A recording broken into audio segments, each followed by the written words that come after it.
SDPO office ખાતેથી DYSP દ્વારા વાલોડના કોસંબિયા ગામે થયેલા આરટીઆઈ કાર્યકરની હત્યાના આરોપીઓ ઝડપાઈ જતા માહિતી આપી. વાલોડના કોસંબિયા ગામે સુધીર ચૌધરી નામના આરટીઆઈ કાર્યકર અને સામાજિક કાર્યકરની હત્યા કરાઈ હતી, જેમાં પોલીસે તેમના સંબંધી અને એક મિત્રને એમ કુલ 2 આરોપીને ઝડપી લેતા પ્રમોદ નરવડે દ્વારા માહિતી અપાઈ હતી. વાલોડ પોલીસ સ્ટેશનમાં 17 તારીખે જે બનાવ બન્યો એમાં સુધીરભાઈ નટુભાઈ ચૌધરી કરીને જે છે જે આ કામે મરણ જનાર છે કે જેમનું મૃત્યુ નિપજાવેલું છે, એ અને એમના સંબંધી અને મિત્ર જયેશકુમાર સુખાભાઈ ચૌધરી અને વિકાસ ભૂપેન્દ્રભાઈ ચૌધરી એ લોકો સાથે વાડીએ પાર્ટી કરવા બેઠા હતા.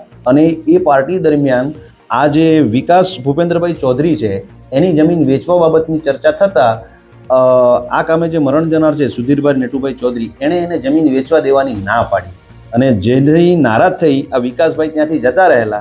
અને થોડી વાર પછી આ જ બાબતે ઉગ્ર બોલાચાલી જયેશકુમાર સુખાભાઈ ચૌધરી સાથે મરણ જનારની થતાં જયેશભાઈએ એના ગળામાં પહેરેલા ગમછાથી એનું ગળું દબાવી દીધેલ છે અને સુધીરભાઈ નટુભાઈનું અવસાન થતાં ફોરેન્સિક પીએમ કરાવેલ છે.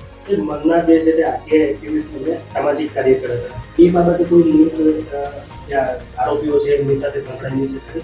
મરણ જનાર બાબતે અમને એટલું જાણવા મળ્યું છે કે એમણે આવાસને લગતી કોઈક માહિતી માંગેલી અને માનનીય કલેક્ટર સાહેબશ્રીને આવેદનપત્ર પણ આપેલ છે, પરંતુ જે મારનાર છે જયેશકુમાર સુખાભાઈ ચૌધરી એ તો એમના સંબંધી થાય છે.